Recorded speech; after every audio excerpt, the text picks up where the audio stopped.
Good evening, Rajiv, from a cold Delhi. Good evening, Priyanka. Welcome to Delhi.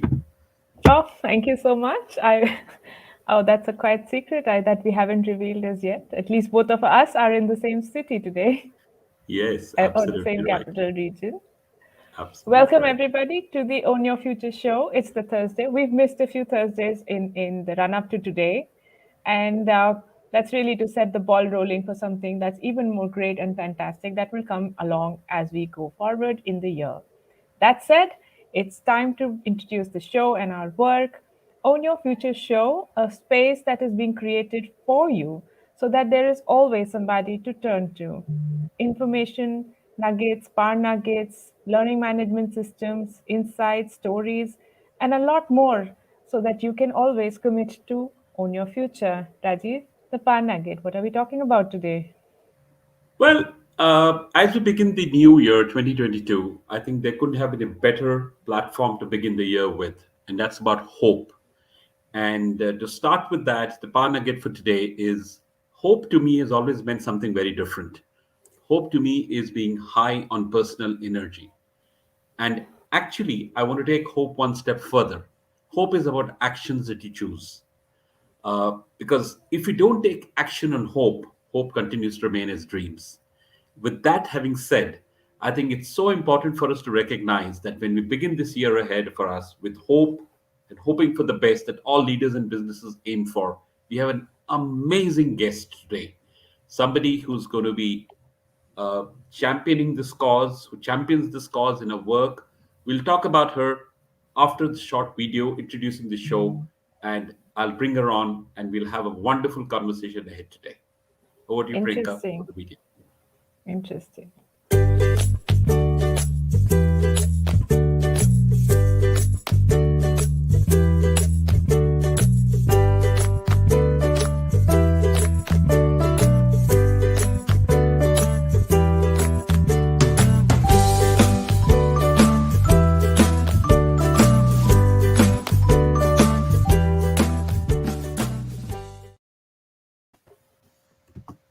Well, here we have our special guest of the new year 2022, an amazing, wonderful soul who I call my friend, my sister, anybody who you can assume to be. She is Nadene Joy.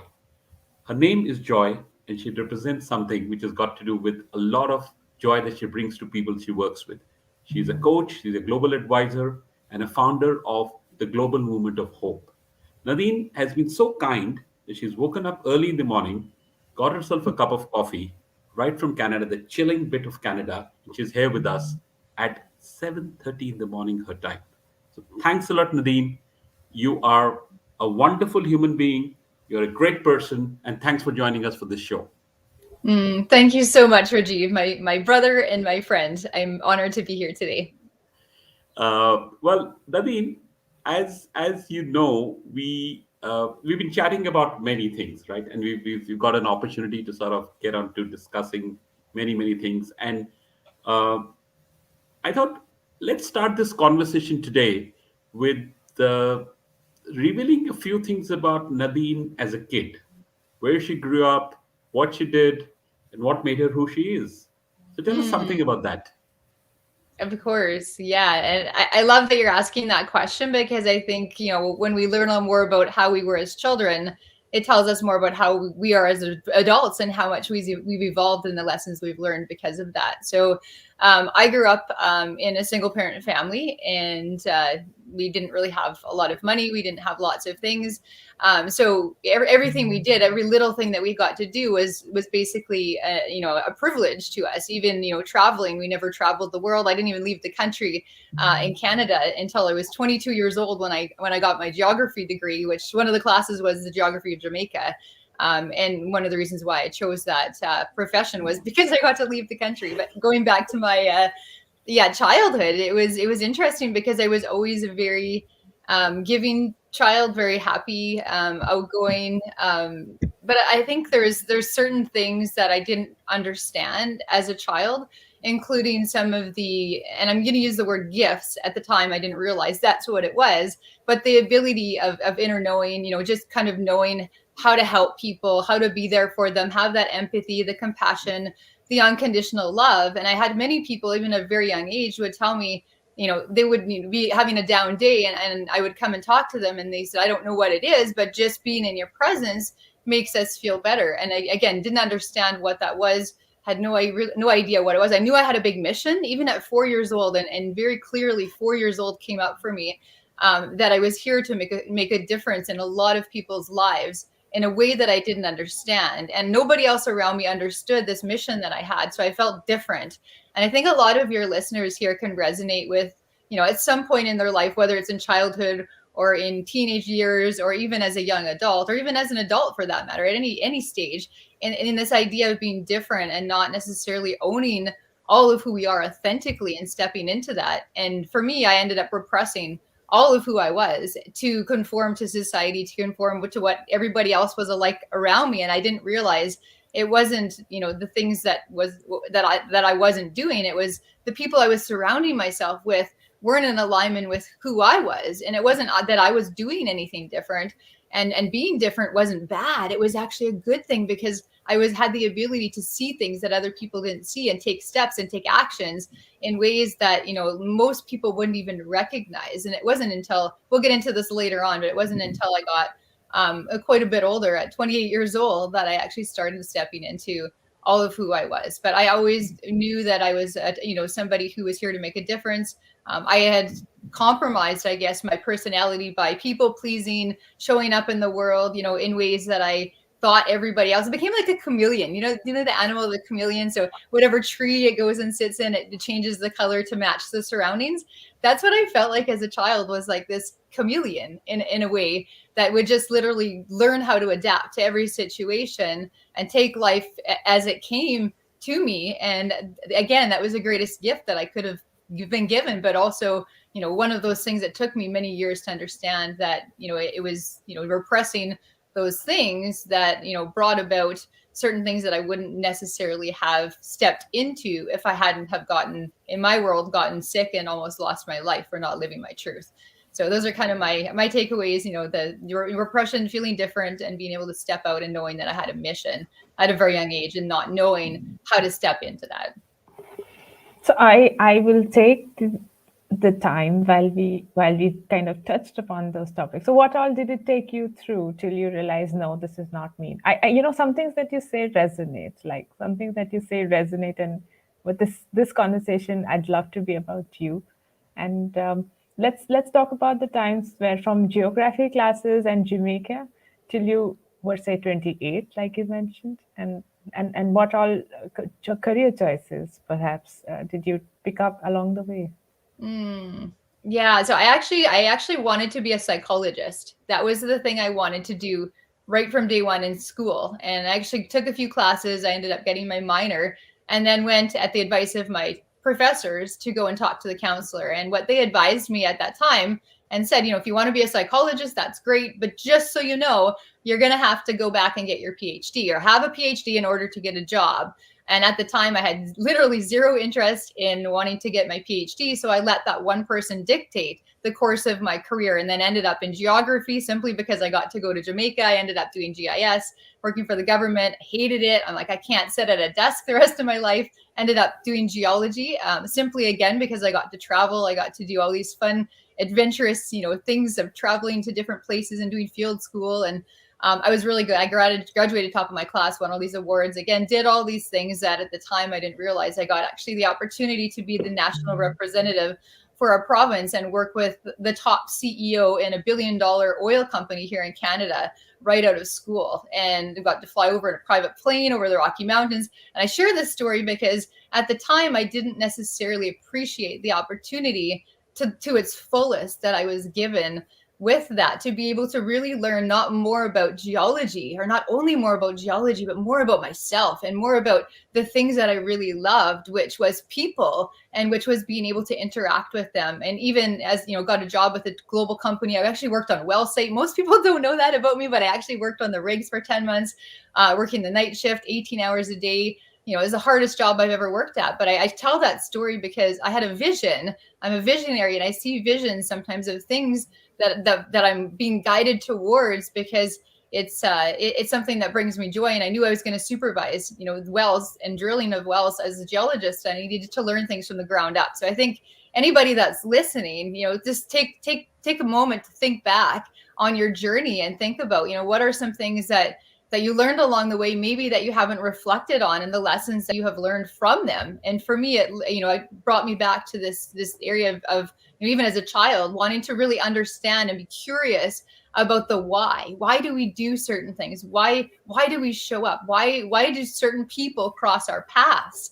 And I believe there's no coincidences in life, whether it's a job you have, whether it's a person you meet, whether it's, again, the sky is the limit. There's no limit as to, opportunities that are out there. And I always say there's limitless opportunities that are there, and getting into hope. That's something that, we're going to talk more about later on today. But it's the idea of, trusting yourself, trusting what you see, the visions you see, trusting your intuition, showing up authentically in the world, and taking every experience that comes at it, and being able to learn as much as you can from each and every experience that crosses your path, because you just never know where that experience, it might be years later, that person ends up showing up in your life, and you end up working together, or they end up supporting you, or you end up supporting them in some way through a loss, or a death of a family member, or whatever that may be in their life. So just really showing up authentically and moving through that, being able to take, and embrace the changes. I thought I was going to be a geologist for the rest of my life.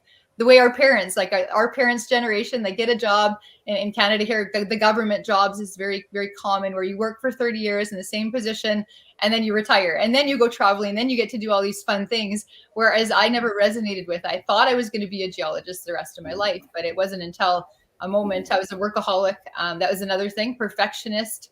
I worked over 100 hours a week. I was on call, supervising, $3 million wells that we were drilling, extreme, responsibility, but I was driven by that external, success of society outside of myself. Because, and again, I learned this through the journey that stemmed from my father, who had left when I was 6 months old. So it was this worthiness that came up for me, that not feeling good enough, not feeling worthy of the things in the world. So I needed to prove myself through my accomplishments, through the awards, through the letters after my name, through all these things that society tells you need to be successful, climbing the corporate ladder, working in positions. I was always the only woman in a team, executive team of all men. So there's whole nother challenge and a whole nother show just about that. But being able to just really show up, right? Being able to show up, be yourself, and continue to move forward no matter what challenges come your way. I think that's my greatest advice. And for me, I ended up getting sick because I didn't listen to the signs my body was telling me for years, and ended up getting knocked down, had to retire, forced to retire at 28 years old, because I couldn't even get out of bed. And it was my whole journey of restructuring, my entire career, which I'll tell you more about as we get into the show. So yeah, that's kind of my background on that. And again, so many things to share, and so many things that each one of us can reflect upon in our own journey to where we are today. And everybody's exactly where you're meant to be, right here, right now, in this moment. So I think it's almost, sorry, Rajiv, I'm No. jumping on this one, but I have to say that a lot of what you said, and to me, it was like a one-to-one replica of certain choices of my own professional journey, or my own journey. So I like, you worked on the rigs, I worked in a coffee estate. Like, I worked in the coffee estate digging mud. So, and Exactly. it takes you back till there. And then, of course, a lot of what you said resonates 1:1. So it's kind of uncanny that we are here talking about our journeys, and change the name, and the story might just remain the same. So interesting that we cross paths. Absolutely. And it's through our stories, right? Through these sharing of the authentic stories with no, strings attached, or no judgment, and just showing up is what helps people really and the move through why of that. showing up, like, why do we show up when we choose to, or where do we show up to? Rajiv? Absolutely. Yeah, in fact, what you say is so true, that many times we all realize that we all are human beings staying in different parts of the world, right? And when we come together and get through these conversations, we realize that our experiences is what actually connects us. Our journeys of life is actually what connects us. And uh, you may have lived in one part of the world, Priyanka may have lived in another part of the world, somebody else may have lived in another part of the world, but the experiences that you go through are so similar that as Priyanka said, it's so uncanny. But that's reality, by the way. It's not uncanny. There's nothing uncanny about it. That's the reality of humanity. And the more we interact with people and the more we sort of recognize this, we all will start accepting the fact that one thing common amongst all of us is we are all human beings, and we all have that thing in common with us. And that's probably what and this happens again and again. And the more you sort of interact with different people, uh, you somehow start figuring. And that's what actually soul partnerships is all about, if you really ask me, where we connect up with people and understand where it is. But fabulous. I think it's quite fascinating to really walk through the journey that you've taken for yourself, Nadine, in terms of personal challenges, personal acceptance, uh, taking on challenges, and dealing with all isms. And I'm using those word isms, whether it's the only women in among men, working in a sector which is one is among men, second is working in a sector which is so male dominated, and then sort of finding your way through, recognizing what your calling is, and then discovering that and peeling off out of it. Outstanding. I think that's probably what I see as a very interesting, fascinating part of the whole thing. uh, Having said that, I think what gets me to really think about is that today, in your capacity as a leadership coach, executive coach, as a advisor,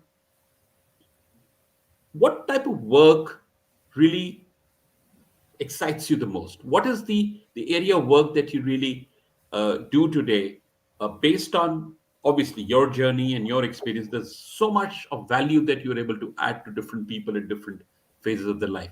But what's the type of work that you're doing today? Would you want to share something with us on that? That's a hard one for me to answer because I think there's more than one. But if I was to choose one of them, I would probably say people who come to me who are in a similar situation as what I went through myself. In a professional career, maybe working even as a CEO, or it doesn't really matter, doctor, something.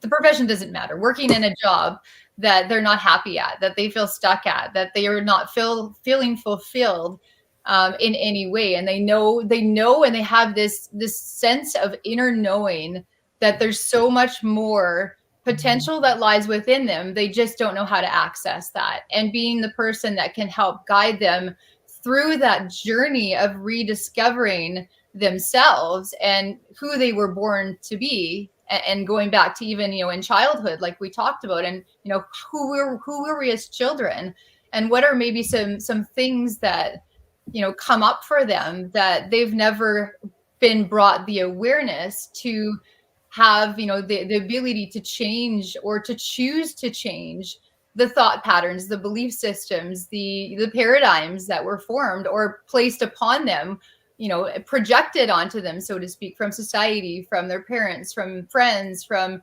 media, from, the list goes on and on and on. And a lot of people I talk to, actually almost most people I talk to, fit into one part or all of the above that I just shared, because there's a lot of people who right now, especially since the pandemic has hit, that aren't feeling fulfilled in their jobs and looking for something that they can move towards, that they feel like they're making a difference in the world. And I can give you several examples of many people, even just in the past 2 days, that I've spoken with, that, was saying, I was just thinking about this the other day, and then you just showed up out of nowhere. And it's these magical moments of meeting of certain people that, again, there's no coincidence for that. But I would just say people that are, wanting more out of life, they know there's more potential, teaching them that there's no glass ceiling, right? There's the limits that we place on ourselves. We're our biggest enemy to succeeding in every area that we desire to move towards. And when we recognize that, and recognize there's actually no ceiling there, and shatter that glass ceiling, and realize that there's limitless potential that lies within us, and surrendering and not trying to control certain situations or have expectations as to what we think we want. Because when we project our expectations on what we think we want for our life, for our business, for our relationships, for every area, that's when we limit it right away from showing up to something so much greater than what we imagined, that could be something that's far greater beyond our wildest dreams that we thought was never possible for our lives. And again, many examples of what I could share in my own life of things that have come about, that again, even just the work that I do, I never dreamed I would do this type of work. Or speaking, I was very shy growing up. I was terrified. I would literally make myself sick if I had to speak in front of 2 people, let alone hundreds or thousands, and never dreamed I would be doing this type of work and have, just be a blessing to other people, to be able to allow them to show up and be authentic in their own lives and live a life of their dreams with no regrets, get to the end of their life and look back and say, you know what, I lived my life to my fullest. I have no regrets. I lived my life exactly the way I wanted. And actually my 98-year-old grandfather, before he died, that was one piece of advice. And also my other great grandfather, who was 106 years old. I was actually 5 years old when he passed away. Both of them had shared that word of wisdom. And I want to share that with your listeners, as living your life with no regrets and showing up in a way that, is authentic to yourself. What sets your soul on fire? What makes you happy? Not what makes everybody else happy. Don't do what everybody else wants you to do. What really makes you happy? And my grandfather lived his entire life for everybody else and got to, be 98 years old in a nursing home, sitting there by himself most of the time, and realized that, I didn't really live my life to its fullest. So how can we teach people that, and how can we move towards that? So I want to take that risk and ask you something more pointed from what we've just spoken. And we don't take names, but what are the 2 or 3 things that very often come in conversations that you have with people, which you would identify as pain points? Things that a lot of people would say, this is what is irritating. Yeah, I would say probably like the idea of being stuck, and then having and just having even the first conversation with a lot of people, it's easy for me to identify what their negative belief patterns and systems are. And lots of times it's multi-generational patterning that's been brought down from many generations in their ancestral lineages, in their families. And it shows up in their businesses. It shows up in the amount of money that they're making because of their worthiness, right? It's not about the money. It's about, what do you believe you're worthy of?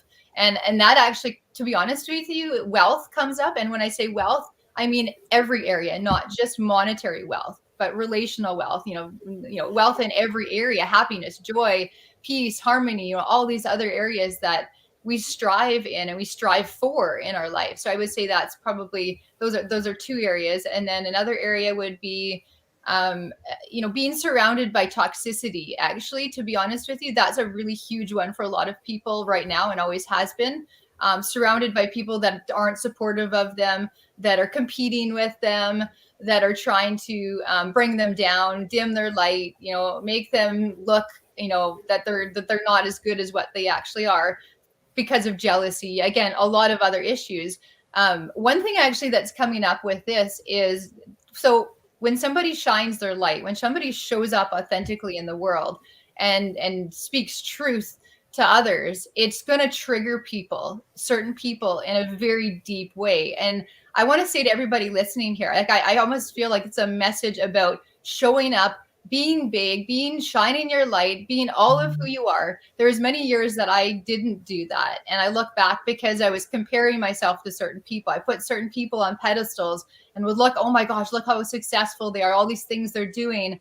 And it's the worst thing that we can do, is to compare ourselves with others. Do not concern yourself with other people and what they're doing and their business and their mission and their vision. Focus on your own mission, your own vision, and start with your personal mission for yourself. What is your personal mission for yourself? What are your values? What are the things that are important to you personally? And then everything will fall into place. Your business, the clients, the people you want to work with will all this. So it's like magically show up when you're clear on who you are, what you want, what's important to you.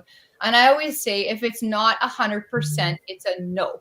Most people don't trust their inner judgment. They have some doubt. It might be 1% doubt, but it's still doubt. And I say, even if it's not 100%, no matter what it is, whether it's an opportunity, a friendship, a partnership, a relationship, it doesn't matter. If there is doubt there's a reason why that doubt is coming up. And people need to learn, especially business leaders need to learn to tap into that intuition and trust their gut feeling that they have. If there's doubt there, it's for a reason. And the answer is no. thank you, and you can graciously decline, saying, I have all these other people over here I can refer you to that I would love, to help you out in what you're going through. But no, don't be afraid to say no.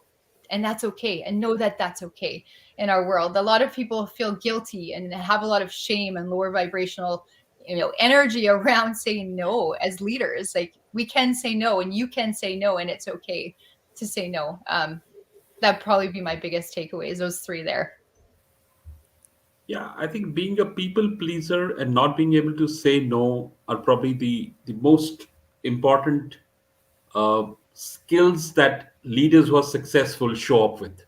And if they probably shift themselves from being people pleasers to actually serving the cause that they are chasing, and I'm using the word chasing here, your dreams, your ambitions, your motivation, your self drive, I think that creates a self propelling energy for people to be able to move from point A to point B. And destinations are not the end goal. Your point A to point B is what you actually have to break down your destination into. And people who recognize that are the people who probably start taking those small steps. In fact, it reminds me of a very interesting thing. I used to refer to these small steps as baby steps. And my own mindset changed, and I shifted that baby step to calling them determined steps. So baby steps became determined steps. My own personal outlook to taking action suddenly changed, because baby steps was a way that I was telling myself that I'm okay to make mistakes, but that's fine. But that's very different from making determined steps yet making a mistake. So I just came to me when you were talking about this and saying that the path that you choose for yourself and the way you sort of direct your actions determines what will come out of that. And I think thanks for bringing out that so beautifully. Thanks, Nadine. And in fact, we have Urvina here who says something very interesting. She is a coach based out of the UK, and she says that, to your earlier point, I believe she mentioned the same thing with saying that I find that too through my coaching, that people want meaning in their careers and life. The pandemic has certainly enabled people to see more than they ever could before. Absolutely right, Orvina. I think the opportunity that this has given for people to look within and to look at themselves like they've never done before is, in fact, I call it, this is an opportunity. If ever there was a EQ index in the world, that EQ index has moved up. And that EQ index is something which probably is something that's going to be the gift of whatever that has happened to society in general.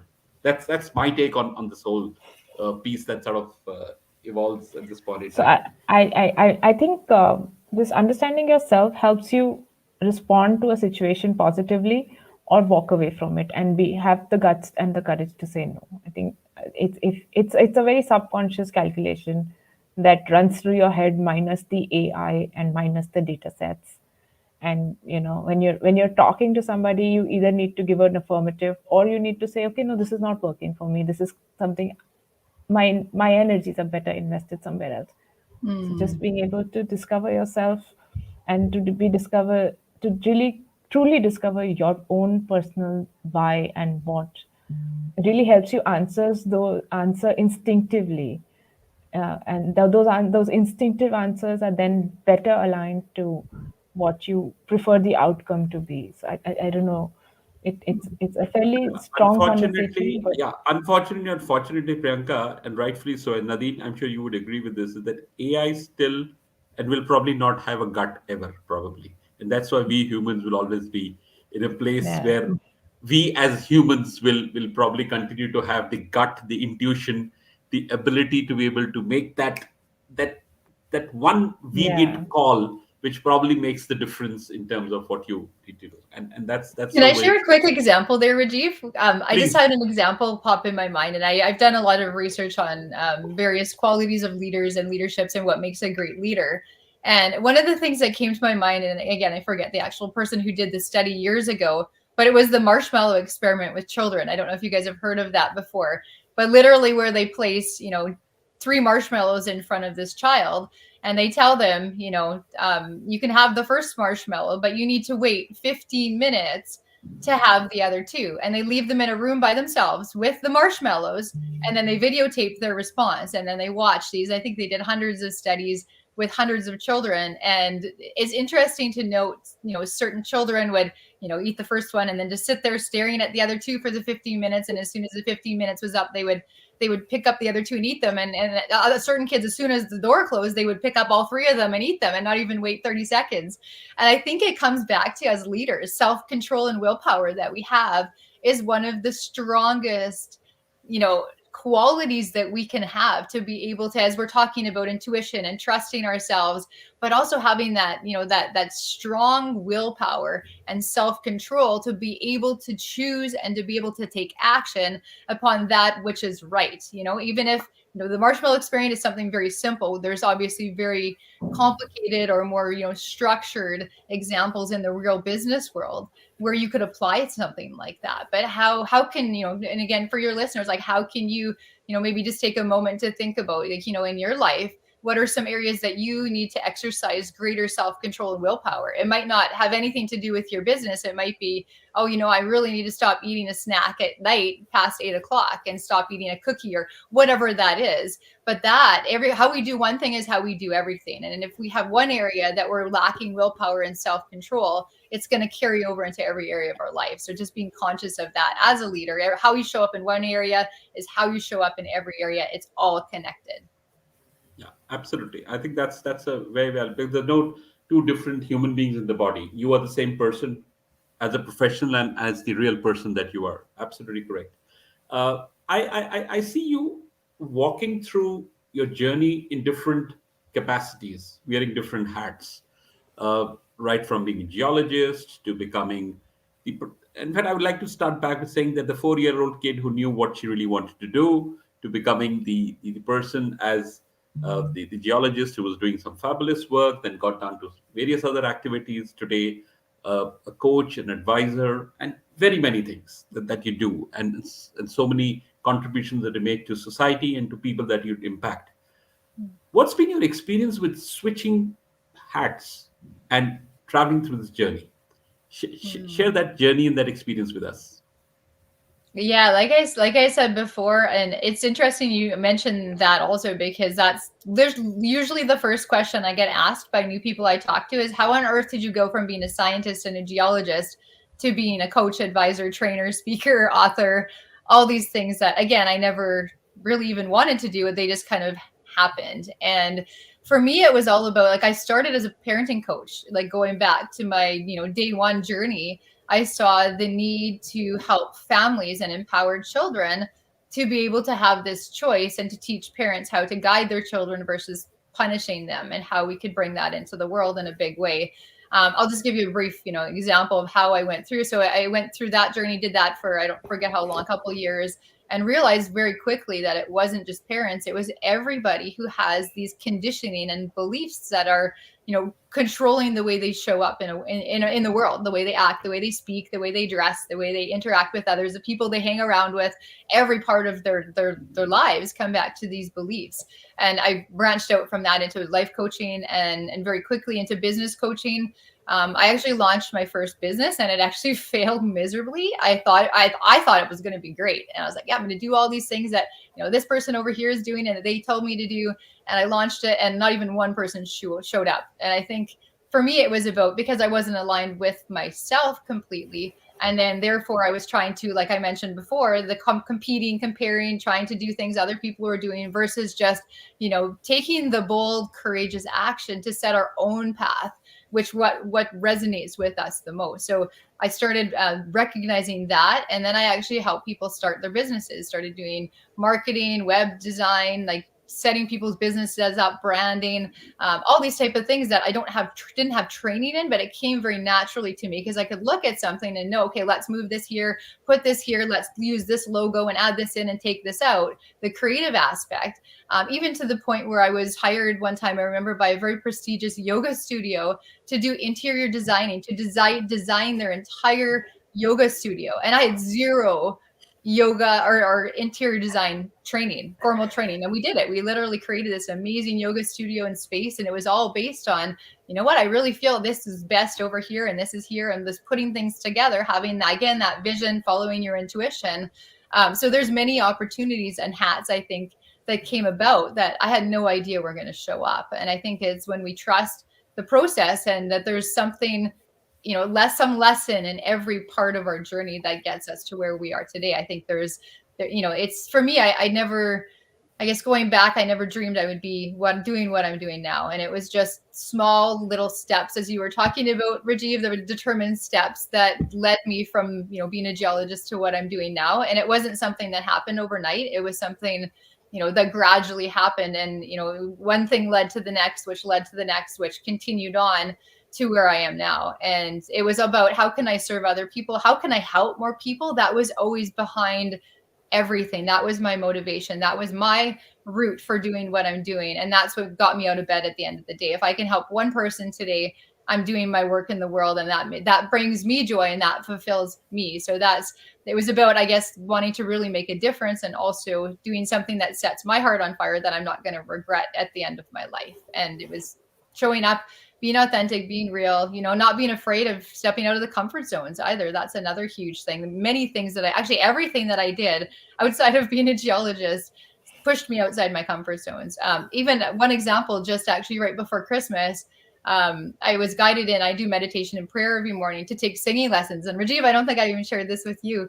And I don't sing. Like, I literally don't sing. I'm not a singer. I've never sang in front of anybody. I've had this fear and literally this terror of singing and having somebody hear me sing other than my kids since I was little. I wouldn't even sing in front of my mom or, you know, my people that I was very close to. I just sing by myself. And I took this singing lesson. I woke up the day for the first lesson with my vocal coach, which is in Toronto here in Canada. And I couldn't even talk. My throat was sore. My voice was gone. I was one of these things that I'm like, what is going on? I get on my call with my vocal coach. He says to me, the very first thing, you know, you're not sick, right? You do recognize you're not sick. So this is something in my world that literally just showed up, was about our voice and our truth, and not just for me, but for humanity. How can we show up and speak this truth to others? And I was shown in meditation so many times our you know, people in our ancestral lineage have been chastised or even hung or, you know, burned at the stake for speaking truth in our world. And it's something that's really needed on a really big level, to just show up and be authentic and be real. And as soon as January 1st hit, it was like this miracle happened. I could speak again and I could actually sing, which was something that I was in the car and I started singing. I said, oh my goodness, I think something just happened to my voice. I'm not sure what it is, but I'm pretty sure something just happened. And it was being able to take that first step, take that first lesson that opened the doors to be able to, not only for myself, but for humanity, right? To teach them and to show up in that way and role model, you know, that it's okay to do things outside your comfort zone. And in the end, it's not only helping you, it's helping everybody. And like so many lives, the ripple effect happens, right? Thousands of people will be impacted by that one decision, that one sometimes tiny decision that you decide to take action upon in your life. So I know that one of those determined steps took you to the global movement of hope, and I'd like to know more about that. I think there's hope around the corner. Oh, yes. Thank you for asking that. Yes, I had a vision of about 6 months ago of a global movement of hope, and it was all about actionable hope, taking action in our world, and also redefining, you know, what hope actually means, and taking hope now. You know, we don't have to wait till tomorrow or the next day or, you know, 5 years to take, you know, action upon bringing hope in our lives and bringing hope in others' lives. And it was about, how can we create this all-inclusive movement for all religions, all ages, all backgrounds. And I saw this vision I'm going to share with both of you. I don't know if you guys have seen the Trolls movie, but it was this vision that I had from the Trolls movie that I kept seeing, was like, no troll left behind. And it was this vision of no person left behind. There's nobody that's going to be left out in this movement. There'll be a place for everybody. There's no hierarchy. We're all the same. We'll have, you know, listeners of hope who will eventually be able to listen to people's stories just so they can share. And even if it's something as small as, I burnt my dinner today and I'm feeling frustrated, you know, how can we support one another and show up in ways that, you know, we haven't been able to do previously, in a way that's authentic for all people, all backgrounds. and in a way that, is very actionable. And, okay, today you're feeling down, okay, but what are some things you can do? What are 10 things you could do, or even one thing you can do today to bring hope to yourself and others? And we have many visions of so many things that we're looking to create, starting with the sharing of stories of hope from around the world and various themes.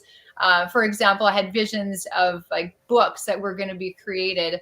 Say, for example, somebody who is suffering from cancer, or overcame cancer, sharing their stories of cancer, but creating a book of maybe 20 or 25 stories of hopeful stories around cancer. So if somebody who is going through cancer can pick up the book and read the book and find strategies and have this hope now as they read that book. And that's life-changing. That's healing. That's something that is priceless that we're bringing into the world, and is very different, very unique to most other organizations out there right now. It's all about how can we support the people? How can we bring people together and take actions and give people a place? Like, people can post, we're going to create a network of people from around the world, every country of the world, ambassadors of hope, advisors of hope, whoever's interested, organizations that want to partner with us. We're all about supporting each other and creating win-win partnerships and relationships with others. Yeah, I think hope is all about action, and I think that's something that is so powerful. In my initial comments about the power nugget that we use, I mentioned this, that hope is about, to me, has always been high on personal energy, and it's something which is fueled by the ability to be able to look beyond what some people confuse hope with a reason to pause, or a reason to say, well, there's delayed action.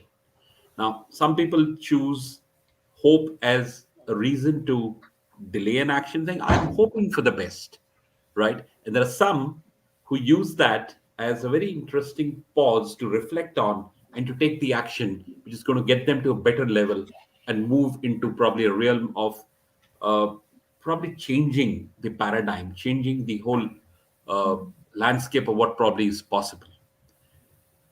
What I hear you say, and we've had a few conversations on this, Nadine, is that the global movement of hope is actually looking at redefining a lot of these things, and looking at sort of maybe defining things that probably people don't even know. And if you think about it, that people who talk, hope is probably one of the most commonly used words in the way that people refer to things. You talk to a leader and say, I'm hoping for the best. You talk to a business, and especially in today's time, saying, I hope that the pandemic gets over. You meet somebody else and say, I hope this person doesn't get angry. I hope I get food early in the morning at the time I want it on my table. It's such a powerful word, right? And what I just want you to share your thoughts on in this one is that, is hope something which sort of pauses things, or is it something which delays things? What's your view on that, in your experience? Yeah, I think for me, and when you're talking about, hope for, the pandemic to be over, or, hope for, yourself to get a promotion in your job. And, when we speak of hope, most people think about the future, right? They don't think about right now and what they can do right now, this second, today, to bring hope to themselves and also to others.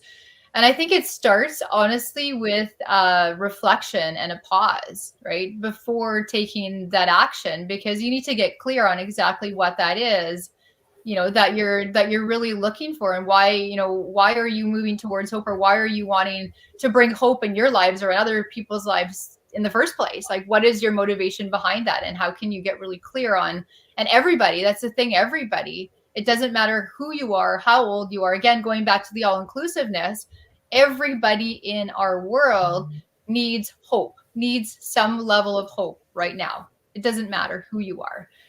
Everybody needs hope. And it's about redefining what that looks like and being able to redefine it in the now. I had an interesting vision of hope and fear, actually, how they're actually very similar in the current context of how people believe fear in the future, which is similar to fear, that, we fear uncertainty, fear of the future. We don't know of the unknown, which is very similar to how we think about hope in the future. I had this aha moment the other day about that, and how important it is to redefine that right now in our world, because it's almost like this sense of a false hope that our society provides to us, that is, yeah, it's hope, it's great, but then at the same time, what is it actually doing right now to help us? It's not really doing anything but bring, sometimes make us feel depressed, or make us feel down, or make us feel we're unworthy, or the whole idea of hopelessness, right? There's so many people who are listening to this that feel hopeless right now, and I just want you to know, whoever you are, that you're not alone. Like, there's so many people going through this, and that you're loved, and everything that you're going through right now is for a reason. And to continue to move forward, continue to move towards the areas you want to go into, and visualize that positive mindset, and what you want as if it's already happened. That's one of the things that I've noticed, even with affirmations.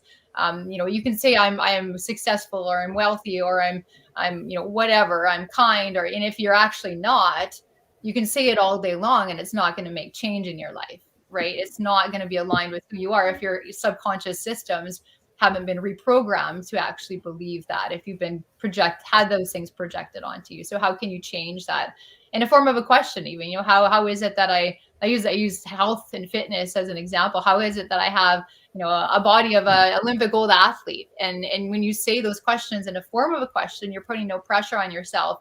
And eventually, very quickly, your body will start eating better, start exercising without putting pressure on yourself, but it will naturally try to bring you to that place of better health, of better wellness, of, stronger, more toned muscles, like the Olympic gold athlete would look like. And again, that's just an example. We can use that in every area of our life. But sorry, that was a longer answer than you're probably looking for. But yes, pausing, reflecting on what you're actually needing and wanting, and what actually fulfills you, so that you can move towards, bringing that hope into your life, is very important. Interesting, but that to me, it did not seem like a long answer, because I kind of took away, like, sometimes when we are talking, you kind of miss the point if it's a long answer, but I didn't miss the point. I get it. Like, when I go back to this conversation, I'll remember what Nadene said. So Nadene, closing remarks to you. What are your top tips that I should also take away, other than believing in yourself and looking forward to that one self that you wish you are? Yeah, I would say the biggest takeaways right now for you, for everybody listening, you would be to continue to believe in yourself, trust yourself. Like I said, take action towards what that looks like, and not be afraid. Right? Don't allow fear to control your next action or your next dream that you have. And for me, it's like, God places in all of our hearts these dreams, these visions. We have things that come up for us for a reason. There's no coincidence why they come up in your awareness, because you're meant to take action upon them. You can dream about them all day long, but if you don't decide to take the first step, like the example I gave you of the singing lessons, if I didn't decide to, and I actually phoned, I think, 3 or 4 coaches that turned me down, saying, sorry, we have no room for you. There's no space there. And I said, okay, I'm going to take a step back. Like we said, go to the pause. And I said, okay, I'm going to do a search that's larger than just my city, because I think it's meant to be somebody that's not even in my own geographical area. So be open to the unknown and the unexpected possibilities to move towards your dream. Something that you might not expect will bring you there. Interesting. I can only relate with this in a very simple way. If somebody would have asked me 1 year back that would I be doing this show today, I would have said, I have no clue. I don't even know what you're talking about. You may have said So, hell no. yeah, but I think hell no would have been probably a very mild version of what I would have responded to, right? And the reason I bring that up is that you've spoken about pushing yourself out of comfort zones, doing things that you've never done, and following something which you don't even know what it's going to take shape as, right? And this show that we are on, and this wonderful co-host of mine, Priyanka, who's sitting next to me, is a living example of that. That we came together not as a coincidence, but for a reason. My first video on social media, Nadine, was last year, December 25th. One of the ugliest videos I would have ever made, right? And I'm not saying I'm a great shake or anything on that date. But the point I'm trying to make here is that I never ever imagined that I would be doing a show like this. I would be inviting wonderful people like this, inviting them into my life, learning from them, and using this medium as a means to be able to stand out and stand in for that one soul who needs that voice, who needs that help, and available to them whenever they want to. So it's so true that you just have to follow your calling, you just have to follow your heart and just do it. And things just happen after that. And as I told you, we're doing a 25th show today. And it's probably just counting. So what you're saying is so true. Be yourself, be authentic, follow your heart. Definitely, definitely something good will happen. And we are a living example. The show in front of you is a living example of what you just said. So I thought there's no better way than that to sort of close out on this amazing conversation where hope is about converting your dreams into actions and taking control of them and owning it. Own your future, convert hope into actions. I think that's what probably is something that I would take away from. Thanks a lot for your time, Nadine. And as I said earlier, early in the morning for you, you've been so kind, and look forward to more conversations and a deeper collaboration as we go forward. Thanks for your time. Thank you.